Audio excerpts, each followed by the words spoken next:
ഉണ്ടാവും. മുല്ലപ്പെരിയാറിലെ ജനങ്ങളുടെ ജീവൻ സംരക്ഷിക്കണം, അവിടെ പുതിയ ഡാം നിർമ്മിക്കണം എന്നതാണ് നമ്മുടെ ആവശ്യം. ഒരിക്കലും നമ്മുടെ സമരം തമിഴ്നാടിനെതിരല്ല, പകരം തമിഴ്നാട്ടിലെ ഭരണകൂടം കാണിക്കുന്ന മനുഷ്യത്വരഹിതമായ സമീപനങ്ങൾക്കെതിരാണ്. തമിഴ്നാട് ജീവിക്കുന്നവരും മനുഷ്യരാണ്.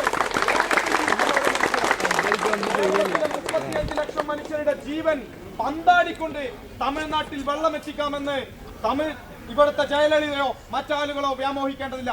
കാരണം തമിഴ്നാട്ടിലെ ജനങ്ങളുടെ ജീവനും സ്വത്തും സംരക്ഷിക്കണമെന്ന് കേരളത്തിലെ മലയാളി സമൂഹം ആഗ്രഹിക്കുന്നുണ്ട്. അതുപോലെ തന്നെ 35 ലക്ഷം മലയാളികളുടെയും ജീവൻ സംരക്ഷിക്കണം, അതിനുവേണ്ടി പുതിയ ഡാം നിർമ്മിക്കണം എന്നതാണ് നമ്മുടെ കോളേജിലെ വിദ്യാർത്ഥികൾക്ക് വേണ്ടി, അധ്യാപകർക്ക് വേണ്ടി നമുക്ക് ആവശ്യപ്പെടാനുള്ളത്. ഇതിന്റെ ഭാഗമായി നമ്മൾ പ്രതീകാത്മകമായി ജയലളിതയുടെ കോലം കത്തിക്കുകയാണ്. ഇതൊരിക്കലും ജയലളിത എന്ന് പറയുന്ന ഒരു വ്യക്തിക്കെതിരെയോ മുഖ്യമന്ത്രിക്കെതിരെയോ ഉള്ള പ്രതിഷേധമല്ല. നമ്മൾ തമിഴ്നാട്ടിലെ ജനങ്ങളുടെ ആവശ്യങ്ങളെ എതിർക്കുന്നില്ല.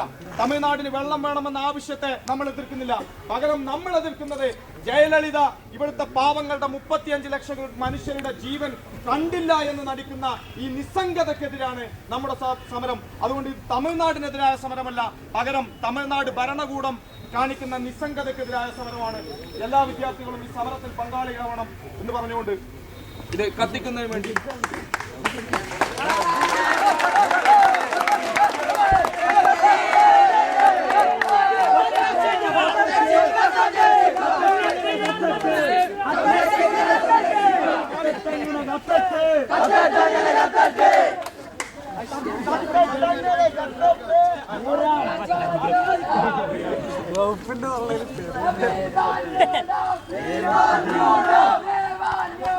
Viva Ñora!